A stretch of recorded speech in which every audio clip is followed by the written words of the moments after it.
নমস্কার। আমার সকল শ্রদ্ধেয় গুরুজনদেরকে প্রণাম জানিয়ে শুরু করছি আজকের আলোচনা। তো আজকের আলোচ্য বিষয় হচ্ছে ত্রিভুজ চিহ্নকে নিয়ে।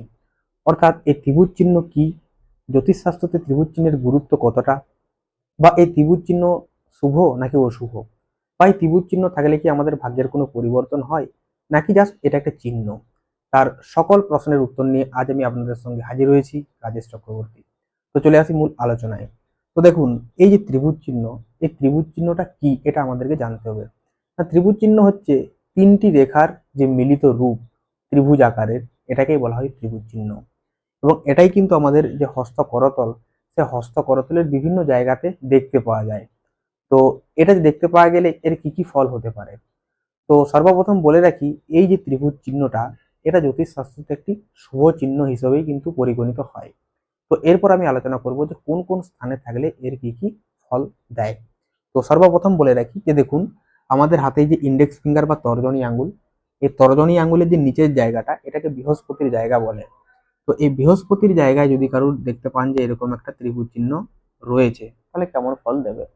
না, বৃহস্পতির ক্ষেত্রে যদি কারোর ত্রিভুজ চিহ্ন থেকে থাকে, তাহলে দেখবেন সেই জাতক কিন্তু প্রচন্ড পরিমাণে নেতৃত্ব দেওয়ার যে ক্ষমতা তার মধ্যে কিন্তু থাকবে।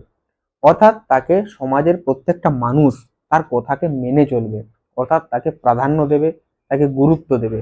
যদি কারোর এই বৃহস্পতির স্থানে ত্রিভুজ চিহ্ন থাকে, এই শুভ ফলটা সে কিন্তু পাবে। বৃহস্পতির স্থানে যদি কারোর এই ত্রিভুজ চিহ্ন থাকে, তাহলে আরেকটা জিনিস দেখবেন, সে যদি শিক্ষকতার সঙ্গে জড়িত থাকে, তাহলে দেখবেন যে স্টুডেন্টরা সেই শিক্ষককে খুব মানছে, প্রাধান্য দিচ্ছে, সেই স্যারের কথা কিন্তু শুনছে। সব স্যারের কথাই সকল ছাত্রছাত্রীরা শুনে, কিন্তু বিশেষ কিছু স্যারকে কিন্তু বিশেষ ছাত্রছাত্রীরা পছন্দ করে থাকে, যে এই স্যারটা খুব ভালো। এটা কিন্তু বৃহস্পতির একটা ভালো প্রভাব। অর্থাৎ এই বৃহস্পতি যদি কারোর ত্রিভুজ চিহ্ন থেকে থাকে, সেই গুণটাও কিন্তু সে পাবে। বৃহস্পতিতে যদি কারোর ত্রিভুজ চিহ্ন থেকে থাকে, তাহলে দেখবেন সেই জাতক বা জাতিকা খুব জ্ঞানী হয়ে থাকে। অর্থাৎ তার মধ্যে কিন্তু জ্ঞান প্রচন্ড পরিমাণে থাকে।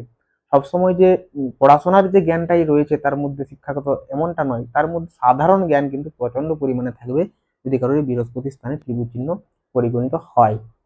বৃহস্পতির ক্ষেত্রে যদি কারো ত্রিভুজ চিহ্ন হয়, তাহলে যারা পুরোহিত ব্রাহ্মণ, যারা পুজো পাঠ করে, তাদের দেখবে পুজোর প্রতি তাদের যে ঈশ্বরের প্রতি ভক্তি, সেটা প্রচন্ড পরিমাণে থাকবে। এবং সেই সমস্ত পুরোহিতদেরকে কিন্তু যজমানরা প্রচন্ড পরিমাণে মান্যতা দিয়ে থাকে। এটা কিন্তু এই বৃহস্পতির ক্ষেত্রে ত্রিভুজ চিহ্ন থাকার একটা ভালো লক্ষণ। এরপর বৃহস্পতি হয়ে গেল। এরপর আমি বলবো যে শনির জায়গা, অর্থাৎ মিডিল ফিঙ্গারের যে নিচের জায়গা, এইখানে যদি কারোর দেখেন যে এইভাবে একটা ত্রিভুজ চিহ্ন গড়ে উঠেছে, তখন কি ফল দেয়। না, এই শনির ক্ষেত্রে যদি ত্রিভুজ চিহ্ন থেকে থাকে, তাহলে সেই জাতক বা জাতিকা হবে প্রচন্ড পরিশ্রমী। অর্থাৎ সেই সব জাতক জাতিকারা প্রচন্ড পরিমাণে পরিশ্রম করতে পারবে, লেবার দিতে পারবে কোনো একটা কাজে, এবং তারা লেগে থাকতে পারবে। যতক্ষণ না কাজটা কমপ্লিট করছে, ততক্ষণ কিন্তু সেই কাজে তারা মনোনিবেশ করে সেই কাজটাকে তারা শেষ করবে। এটা কিন্তু শনি স্থানে ত্রিভুজ চিহ্ন থাকার একটা ভালো দিক। শনির স্থানে যদি কারোর এই ত্রিভুজ চিহ্ন থেকে থাকে, সেই সব জাতক বা জাতিকা প্রচন্ড ধৈর্যশীল হয়ে থাকে। তারা কোনো একটা কাজকে ধৈর্য ধরে করতে পারবে। যদি কারোর এই শনি স্থানে ত্রিভুজ চিহ্ন থেকে থাকে, সেরূপ জাতিকা কিন্তু জীবনে প্রচন্ড পরিমাণে কষ্ট পেলেও ঈশ্বরের প্রতি তাদের যে ভক্তি, সেটা কিন্তু কোনোদিনই যাবে না, যদি কারোর এই শনি স্থানে ত্রিভুজ চিহ্ন থেকে থাকে। এরপর চলে আসবো রবির ক্ষেত্রতে, অর্থাৎ এই অনামিকা আঙ্গুলের যে নিচের পোর্শনটা, এখানে যদি কারোর ত্রিভুজ চিহ্ন থাকে, তাহলে দেখবেন সেই সব জাতক বা জাতিকা শিল্পকলা, গান বাজনা, কবিতা আবৃত্তি, অভিনয়, এই সব জায়গাতে তাদের প্রচন্ড পরিমাণ ন্যাক থাকবে, খুব ইচ্ছা থাকবে। বা যারা এইসব জগতের সঙ্গে জড়িত, তারা কিন্তু খুব সাফল্য সেই সব জায়গা থেকে কিন্তু পাবে। অর্থাৎ রবি স্থানে এই ত্রিভুজ চিহ্ন থাকলে শিল্প জগতে কিন্তু সে খুব নামডাক অর্জন করতে পারে। এরপর এই যে বুধের ক্ষেত্র, অর্থাৎ এই কনিষ্ঠ আঙ্গুলের নিচের পোর্শন, এইখানে যদি কারোর দেখেন যে ত্রিভুজ চিহ্ন এইভাবে একটা হয়েছে, কি ফল দেবে। না, বুধ হচ্ছে আমাদের বুদ্ধির কারক গ্রহ, বুধ ব্যবসার কারক গ্রহ। অর্থাৎ এই বুধের ক্ষেত্রে ত্রিভুজ চিহ্ন গড়ে ওঠা মানে তার ব্যবসায়িক লাভ কিন্তু হবে। অর্থাৎ সে নিজের বুদ্ধিকে কাজে লাগিয়ে নিজের যে ব্যবসা, সেই ব্যবসাতে কিন্তু সে অবশ্যই উন্নতি করতে পারবে, এই বুধের ক্ষেত্রতে যদি কারোর এই ত্রিভুজ চিহ্নটা থেকে থাকে। এরপর দেখবেন যে বৃহস্পতি, শনি, রবি, বুধ এগুলো গেল।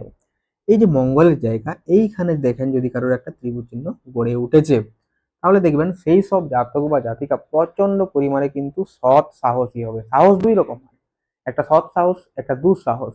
তো তো এই যে মঙ্গলের ক্ষেত্রে যে ত্রিভুজ চিহ্ন এটা থাকা মানে সেই জাতক বা জাতিকা প্রচন্ড সৎ সাহসী হয়ে থাকে। সে নিজের পরাক্রমের কাজ করে, মানে নিজে খুব পরাক্রমী হবে এবং সে পরাক্রমের বশবর্তী হয়ে সে কিন্তু জীবনে অবশ্যই উন্নতি করতে পারবে। এটা কিন্তু এই মঙ্গলের ক্ষেত্রে ত্রিভুজ চিহ্ন থাকার একটা ভালো দিক।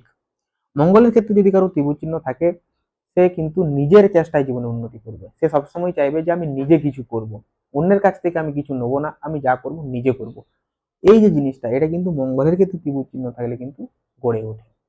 এরপর যদি দেখেন যে চন্দ্রক্ষেত্রে কারোর ত্রিভুজ চিহ্ন গড়ে উঠেছে এখানে, তো চন্দ্রক্ষেত্রে ত্রিভুজ চিহ্ন থাকলে যে ফলটা দেয় সেটা হচ্ছে যে সে কিন্তু খুব কল্পনা প্রিয় হয় এবং সে খুব ভালো লেখক হতে পারে। তার লেখনী ক্ষমতা কিন্তু প্রচন্ড পরিমাণে থাকবে। সে কোনো একটা জিনিসকে প্রচন্ড পরিমাণে ভাবার পর সে খুব সুন্দরভাবে সেটাকে কিন্তু লিখতে পারবে কাগজে কলমে।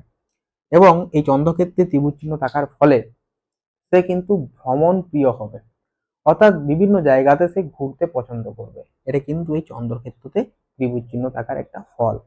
তো সাধারণত এই 5টা জায়গাতে ত্রিভুজ চিহ্ন থাকলে এই ফলগুলো কিন্তু দিয়ে থাকে। এরপর আরেকটা আমি কথা বলি যে শুধুমাত্র এই ত্রিভুজ চিহ্ন দেখেই কি কারোর ভাগ্যকে নির্ধারণ করা উচিত, যে ত্রিভুজ চিহ্ন হাতে থাকলেই কি তার ভাগ্যের পরিবর্তন হয়ে যাবে? এই বিষয়ে যদি আমি বলি তাহলে সহজ একটা উত্তর দেব যে না, শুধুমাত্র একটা চিহ্ন দেখে কারোর ভাগ্যের যে উন্নতি হয়ে যাবে এটা বলা সম্ভব নয়। সেই সাথে তার আয়ু রেখা, তার শিরোরেখা, তার হৃদয় রেখা, তার ভাগ্য রেখা, তার হাতে আরো অন্যান্য কিছু চিহ্ন এবং সেই সাথে তার হরস্কোপ, কুণ্ডলী, কোন গ্রহটা কত ডিগ্রিতে রয়েছে, কিভাবে রয়েছে, নিচ আছে নাকি বা তুঙ্গ আছে নাকি, তার কিসের গ্রহের দশা চলছে, অন্তর্দশা চলছে, তার প্রত্যন্ত দশা চলছে, তার গোচর কি চলছে, তো সমস্ত কিছুকে কিন্তু বিশ্লেষণ করে তবেই কিন্তু প্রেডিকশন করা যায় তার জীবনে উন্নতি হবে কি হবে না। এবং এগুলো তো অবশ্যই জ্যোতিষশাস্ত্র অনুযায়ী একটা সম্ভাবনা, কিন্তু সব থেকে যেটা বেশি রোল প্লে করে জীবনে উন্নতির ক্ষেত্রে সেটা হচ্ছে নিজের চেষ্টা। যদি আপনার মধ্যে চেষ্টা থাকে অবশ্যই আপনি জীবনে উন্নতি করতে পারবেন।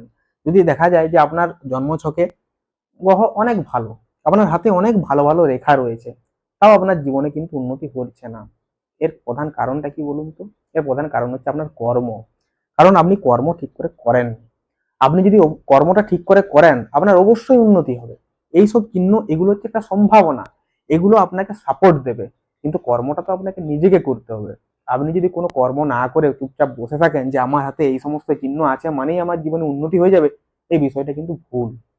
আপনাকে কর্ম করতে হবে, সেই সাথে এইসব চিহ্ন আপনাকে সাপোর্ট দেবে, তবে অবশ্যই আপনার জীবনে কিন্তু উন্নতি হবে। তো আশা করছি আপনাদের ভিডিওটা ভালো লেগেছে। যদি ভিডিওটা ভালো লেগে থাকে অবশ্যই একটা লাইক কমেন্ট করবেন এবং আপনার যদি কোনো প্রশ্ন থেকে থাকে অবশ্যই কমেন্ট সেকশনে এসে ব্যক্ত করুন। ধন্যবাদ, পাশে থাকবেন।